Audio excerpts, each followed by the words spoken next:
What is up, weather enthusiasts? I'm your host, Pat's Path Predictor. Let's get right into the weather. Today, we have an interview with, once again, EthanWX. We're talking about Tropical Storm Julia as it is approaching Nicaragua. Before we get to that, though, I do want to read out the latest advisory. It is currently a 65-mile-per-hour tropical storm. The pressure's down to 993 millibars, and the satellite imagery, if we go ahead and take a look at that, the satellite imagery, we're looking at a minus 80 cloud top area near the core of, this, of circulation right there. So definitely something to talk about. But with that being said, we're going to go ahead and introduce our guest here, EthanWX. Ethan, how are you? Doing great today. Doing great. All right. Okay. Let's go ahead and get right to the questions. I just alluded to this first. This will be the first one. There's an minus 80 cloud top area around the center. What should people take away from that? I know generally with colder cloud tops, that means the storm is higher, and that means that there's a better chance of this thing intensifying at a quick pace. Yeah, exactly. We're seeing some very deep convection. It's been quite sustained too since yesterday. Yeah, negative 80 cloud tops, very strong CDO with this system. So we have a very consistent period of very strong tropical thunderstorms right around that center. Right. I think the main thing that the main thing that this means is that there'll be a lot of rainfall from this storm wherever it makes landfall. You'll see very intense rainfall rates with that, and probably maybe some lightning as well. So definitely a very serious flash flooding concern, especially once it moves into higher terrain further inland, because the coastal region of Nicaragua is pretty flat. But once you get a little bit further inland, it's very mountainous. That'll really enhance the rainfall totals. And obviously with convection this deep on satellite imagery, you're going to see some very high rainfall rates already. Yeah, we're looking at potentially up to 16 inches of rain when it comes to that. We'll get to that in just a second. But my next question for you, Ethan, is that we've been looking at it. The hurricane hunters have been looking at it. It's a 65-mile-per-hour tropical storm right now. How strong do you think this will get before landfall? And could we potentially see rapid intensification with this? It's a good question. Right now we're currently forecasted to see a high-end Category 1, maybe a low-end Category 2 landfall.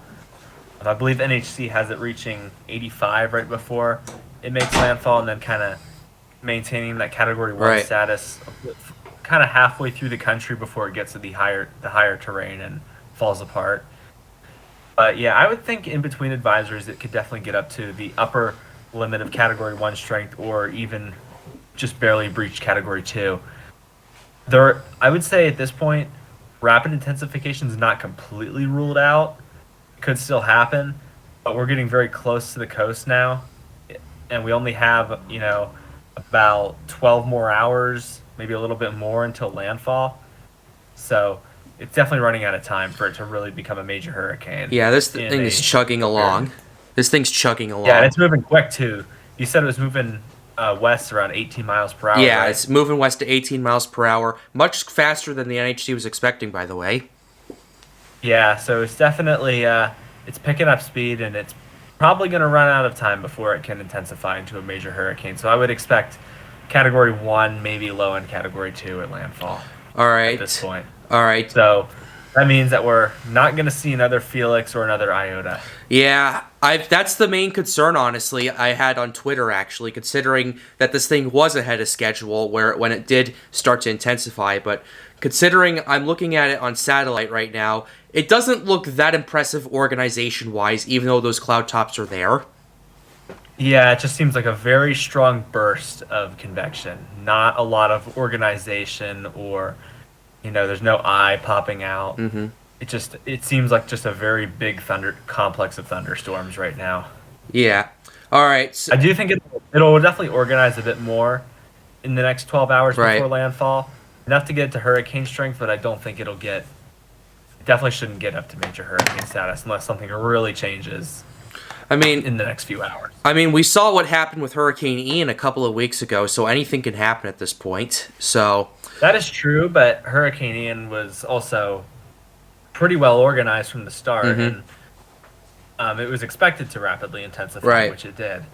This storm, I just don't see that happening. And I think the NHC is making the right call with keeping it at Category 1, Category 2 strength at landfall. Yeah, that's what the Pat's Path Predictor official estimate is. We're sticking with 80 to 100 miles per hour at the time of landfall. That seems pretty reasonable considering what we've been seeing.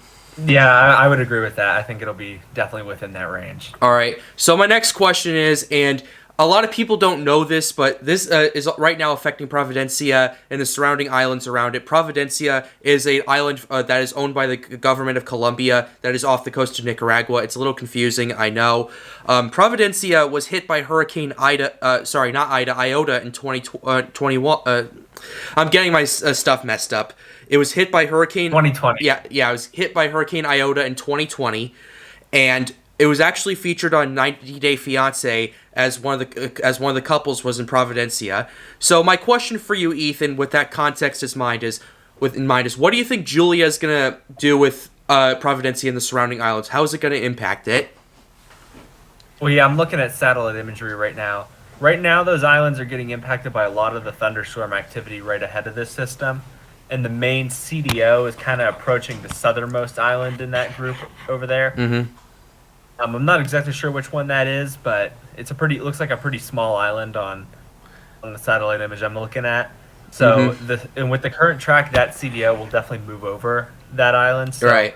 I would expect the island chain as a whole to see, lots of thunderstorm activity, gusty winds, just general tropical storm conditions for the next day or two. Okay.